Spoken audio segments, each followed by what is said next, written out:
Código de Ética e Disciplina, Título 1, da Ética do Advogado, Capítulo 1 dos Princípios Fundamentais, Artigo 1º. O exercício da advocacia exige conduta compatível com os preceitos deste Código, do Estatuto e do Regulamento Geral dos Provimentos e com os princípios da moral, individual, social e profissional. O advogado indispensável à administração da justiça é defensor do Estado democrático de direito, dos direitos humanos e garantias fundamentais, da cidadania, da moralidade, da justiça e da paz social, cumprindo-lhe exercer o seu ministério em consonância com a sua elevada função pública e com os valores que lhe são inerentes.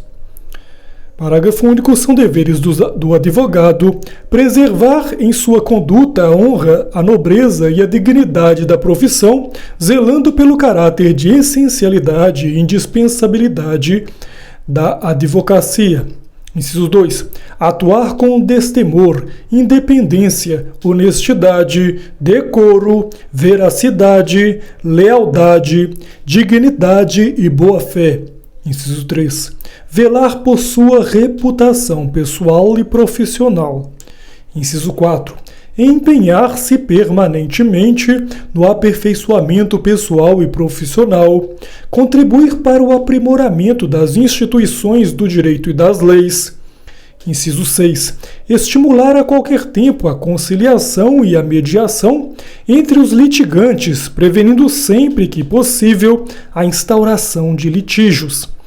Inciso 7. Desaconselhar lides temerárias a partir de um juízo preliminar de viabilidade jurídica. Inciso 8. Abster-se de utilizar a influência indevida em seu benefício ou do cliente. A linha B. Vincular seu nome ou nome social a empreendimentos sabidamente escusos. A linha C. Emprestar concurso aos que atentem contra a ética, a moral, a honestidade e a dignidade da pessoa humana. A linha D. Entender-se diretamente com a parte adversa que tenha patrono constituído sem o assentimento deste. A linha E. Ingressar ou atuar em pleitos administrativos ou judiciais perante autoridades com as quais tenha vínculos negociais ou familiares. A linha F. Contratar honorários advocatícios em valores alviltantes. Inciso 9. Pugnar pela solução dos problemas da cidadania e pela efetivação dos direitos individuais, coletivos e difusos. Inciso 10. Adotar conduta consentânea, com o papel de elemento indispensável à administração da justiça. Inciso 11. Cumprir os encargos assumidos no âmbito da Ordem dos Advogados do Brasil ou na representação da classe. Inciso 12. Zelar pelos valores institucionais da OAB e da advocacia. Inciso 13. Ater-se, quando no exercício da função de defensor público, à defesa dos necessitados. Artigo 3º. O advogado deve ter consciência de que o direito é um meio de mitigar as desigualdades para o encontro de soluções justas e que a lei é um instrumento para garantir a igualdade de todos. Artigo 4º.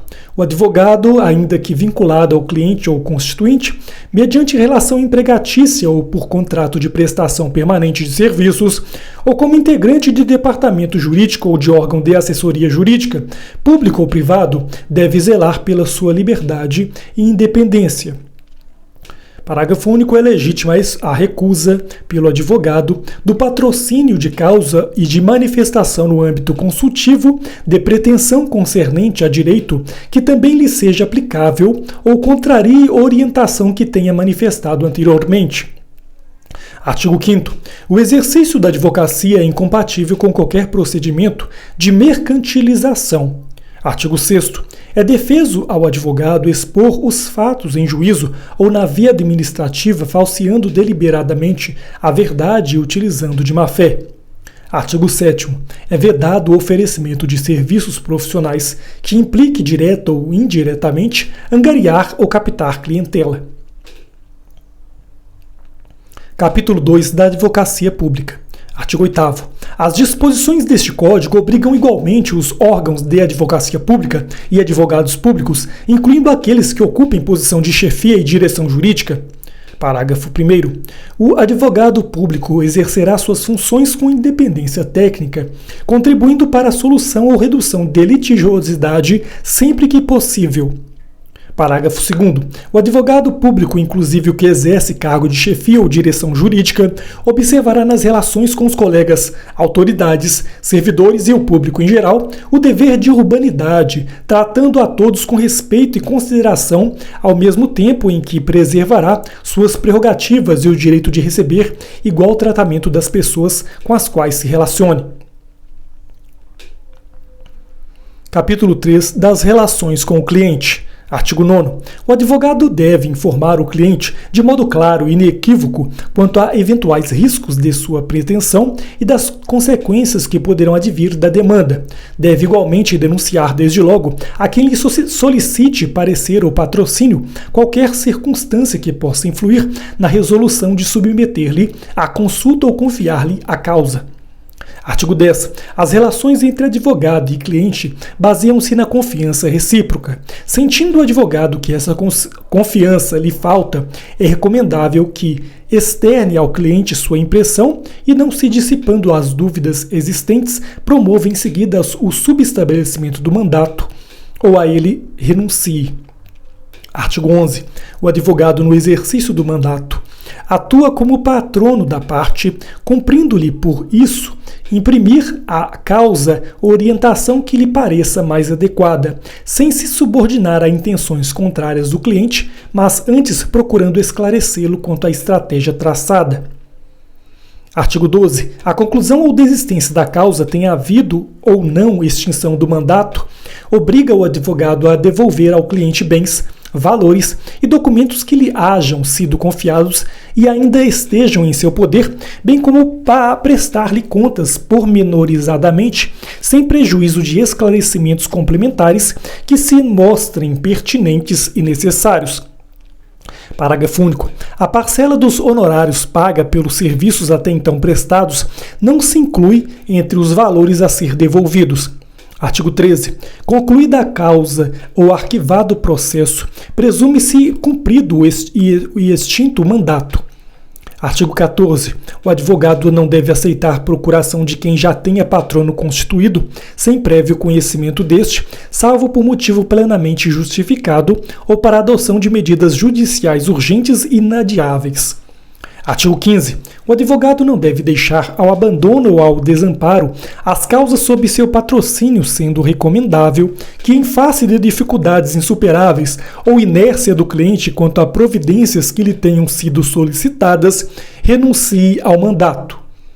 Artigo 16. A renúncia ao patrocínio deve ser feita sem menção do motivo que a determinou, fazendo cessar a responsabilidade profissional pelo acompanhamento da causa, uma vez decorrido o prazo previsto em lei, Estatuto da Advocacia da OAB, artigo 5º, parágrafo 3º. Parágrafo 1º. A renúncia ao mandato não exclui responsabilidade por danos eventualmente causados ao cliente ou a terceiros. Parágrafo 2º. O advogado não será responsabilizado por omissão do cliente quanto a documento ou informação que lhe devesse fornecer para a prática oportuna de ato processual do seu interesse. Artigo 17. A revogação do mandato judicial por vontade do cliente não o desobriga do pagamento das verbas honorárias contratadas, ainda como não retira o direito do advogado de receber o quanto lhe seja devido em eventual verba honorária de sucumbência calculada proporcionalmente em face do serviço efetivamente prestado. Artigo 18. O mandato judicial ou extrajudicial não se extingue pelo decurso do tempo, salvo se o contrário for consignado no respectivo instrumento. Artigo 19. Os advogados integrantes da mesma sociedade profissional ou reunidos em caráter permanente para cooperação recíproca não podem representar em juízo ou fora dele clientes com interesses opostos. Artigo 20. Sobrevindo conflito de interesses entre seus constituintes e não conseguindo o advogado harmonizá-los, caber-lhe-á optar com prudência e discrição por um dos mandatos, renunciando aos demais, resguardado sempre o sigilo profissional. Artigo 21. O advogado, ao postular em nome de terceiros contra ex-cliente ou ex-empregador, judicial e extrajudicialmente, deve resguardar o sigilo profissional. Artigo 22. Ao advogado cumpre abster-se de patrocinar causa contrária à validade ou legitimidade de ato jurídico em cuja formação haja colaborado ou intervindo de qualquer maneira. Da mesma forma, deve declinar seu impedimento ou da sociedade que integre quando houver conflito de interesses motivado por intervenção anterior no trato de assunto que se prenda ao patrocínio solicitado. Artigo 23. É direito e dever do advogado assumir a defesa criminal sem considerar sua própria opinião sobre a culpa do acusado. Parágrafo único. Não há causa criminal indigna de defesa, cumprindo ao advogado agir como defensor, no sentido de que a todos seja concedido tratamento condizente com a dignidade da pessoa humana, sob a égide das garantias constitucionais. Artigo 24. O advogado não se sujeita à imposição do cliente que pretenda ver com ele atuando outros advogados, nem fica na contingência de aceitar a indicação de outro profissional para com ele trabalhar no processo. Artigo 25. É defeso ao advogado funcionar no mesmo processo, simultaneamente como patrono e preposto do empregador ou cliente. Artigo 26. O subestabelecimento do mandato, com reserva de poderes, é ato pessoal do advogado da causa. Parágrafo 1º. O subestabelecimento do mandato, sem reserva de poderes, exige o prévio e inequívoco conhecimento do cliente. Parágrafo 2º. O subestabelecido com reserva de poderes deve ajustar antecipadamente seus honorários com o subestabelecente. Capítulo 4 das relações com os colegas, agentes políticos, autoridades, servidores públicos e terceiros.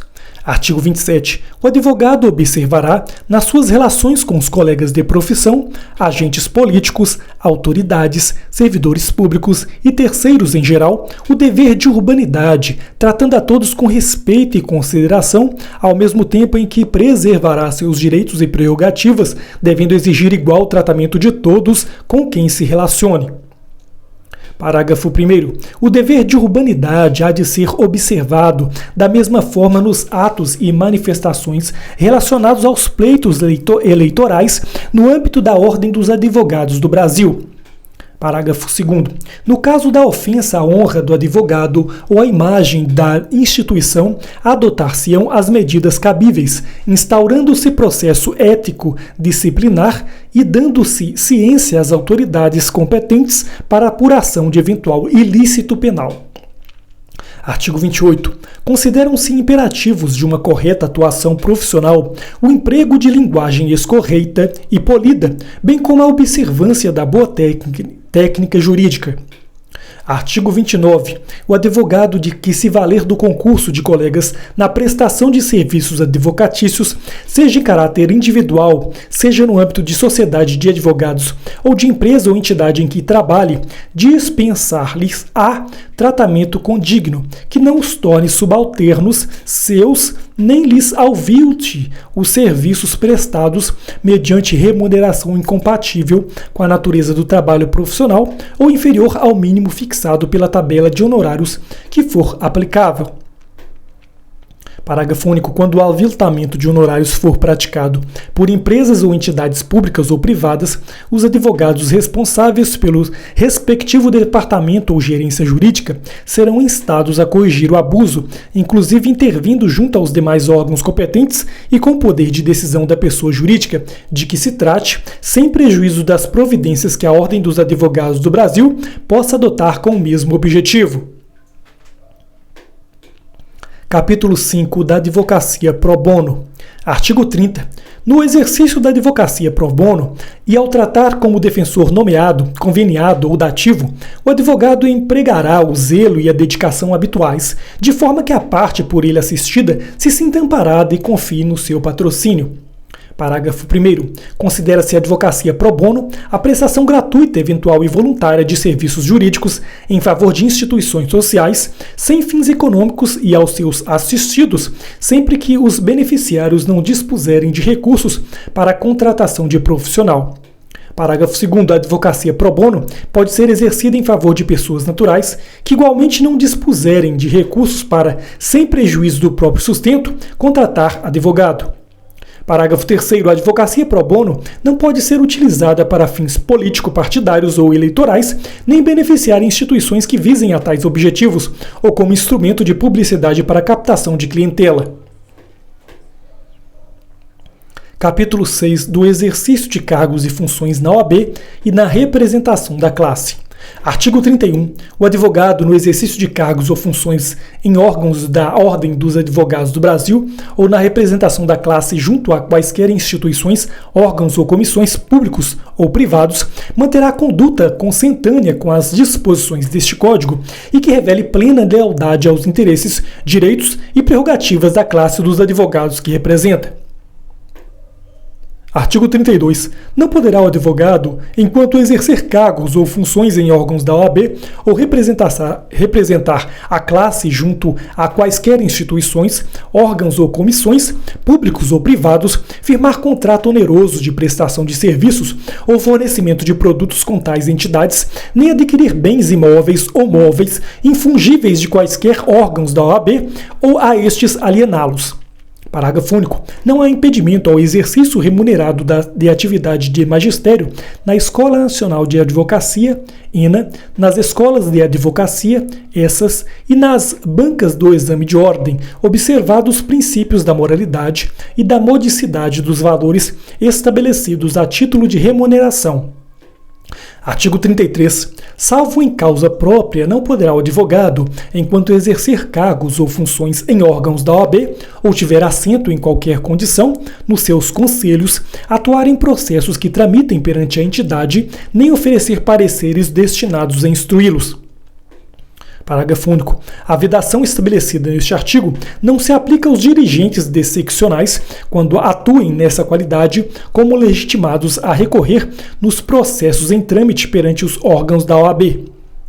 Artigo 34. Ao submeter seu nome à apreciação do Conselho Federal ou dos Conselhos Seccionais com vistas à inclusão em listas destinadas ao provimento de vagas reservadas à classe nos tribunais, no Conselho Nacional de Justiça, no Conselho Nacional do Ministério Público ou em outros colegiados, o candidato assumirá o compromisso de respeitar os direitos e prerrogativas do advogado, não praticar nepotismo, nem agir em desacordo com a moralidade administrativa e com os princípios deste Código no exercício de seu mister. Capítulo 7 do sigilo profissional. Artigo 35. O advogado tem o dever de guardar sigilo dos fatos de que tome conhecimento no exercício da profissão. Parágrafo único. O sigilo profissional abrange os fatos de que o advogado tenha tido conhecimento em virtude de funções desempenhadas na Ordem dos Advogados do Brasil. Artigo 36. O sigilo profissional é de ordem pública, independendo de solicitação de reserva que lhe seja feita pelo cliente. Parágrafo 1º. Presume-se confidenciais as comunicações de qualquer natureza entre advogado e cliente. Parágrafo 2º. O advogado, quando no exercício das funções de mediador, conciliador e árbitro, se submete às regras de sigilo profissional. Artigo 37. O sigilo profissional cederá em face de circunstâncias excepcionais que configurem justa causa, como nos casos de grave ameaça ao direito, à vida e à honra ou que envolvam defesa própria. Artigo 38. O advogado não é obrigado a depor em processo ou procedimento judicial, administrativo ou arbitral sobre fatos a cujo respeito deva guardar sigilo profissional. Capítulo 8 da publicidade profissional. Artigo 39. A publicidade profissional do advogado tem caráter meramente informativo e deve primar pela discrição e sobriedade, não podendo configurar captação de clientela ou mercantilização da profissão. Artigo 40. Os meios utilizados para publicidade profissional hão de ser compatíveis com a diretriz estabelecida no artigo anterior, sendo vedados a veiculação da publicidade por meio de rádio, cinema e televisão, uso de outdoors, painéis luminosos ou formas assemelhadas de publicidade, as inscrições em muros, paredes, veículos, elevadores ou em qualquer espaço público, a divulgação de serviços de advocacia juntamente com a de outras atividades ou a indicação de vínculos entre uns e outras, o fornecimento de dados de contato, como endereço e telefone, em colunas ou artigos literários culturais, acadêmicos ou jurídicos, publicados na imprensa, bem assim quando de eventual participação em programas de rádio ou televisão, ou em veiculação de matérias pela internet, sendo permitida a referência ao e-mail. A utilização de mala direta, a distribuição de panfletos ou formas assemelhadas de publicidade com o intuito de captação de clientela. Parágrafo único. Exclusivamente para fins de identificação dos escritórios de advocacia, é permitida a utilização de placas, painéis luminosos e inscrições em suas fachadas, desde que respeitadas as diretrizes previstas no artigo 39. As colunas que o advogado mantiver nos meios de comunicação social ou os textos que por meio deles divulgar não deverão induzir o leitor a litigar nem promover dessa forma captação de clientela. Artigo 42. É vedado ao advogado responder com habitualidade à consulta sobre matéria jurídica nos meios de comunicação social. Inciso 2. Debater em qualquer meio de comunicação causa sob o patrocínio de outro advogado. Inciso 3. Abordar tema de modo a comprometer a dignidade da profissão e da instituição que a congrega. Inciso 4. Divulgar ou deixar que sejam divulgadas listas de clientes e demandas. Inciso 5. Insinuar-se para reportagens e declarações públicas. Artigo 43. O advogado que eventualmente participar de programa de televisão ou de rádio, de entrevista na imprensa, de reportagem televisionada ou veiculada por qualquer outro meio para a manifestação profissional, deve visar a objetivos exclusivamente ilustrativos, educacionais e instrutivos, sem propósito de promoção pessoal ou profissional, vedados pronunciamentos sobre métodos de trabalho usados por seus colegas de profissão. Parágrafo único. Quando convidado para manifestação pública, por qualquer modo e forma visando ao esclarecimento de tema jurídico de interesse geral, deve o advogado evitar insinuações com o sentido de promoção pessoal ou profissional, bem como debate de caráter sensacionalista. Artigo 44. Na publicidade profissional que promover ou nos cartões e material de escritório de que se utilizar, o advogado fará constar seu nome social ou da sociedade de advogados, o número ou os números de inscrição na OAB. Parágrafo 1º. Poderão ser referidos apenas os títulos acadêmicos de advogados e as distinções honoríficas relacionadas à vida profissional, bem como as instituições jurídicas de que faça parte e as especialidades a que se dedicar, o endereço, e-mail, site, página eletrônica, QR Code, logotipo e a fotografia do escritório, o honorário de atendimento e os idiomas em que o cliente poderá ser atendido. Parágrafo 2º.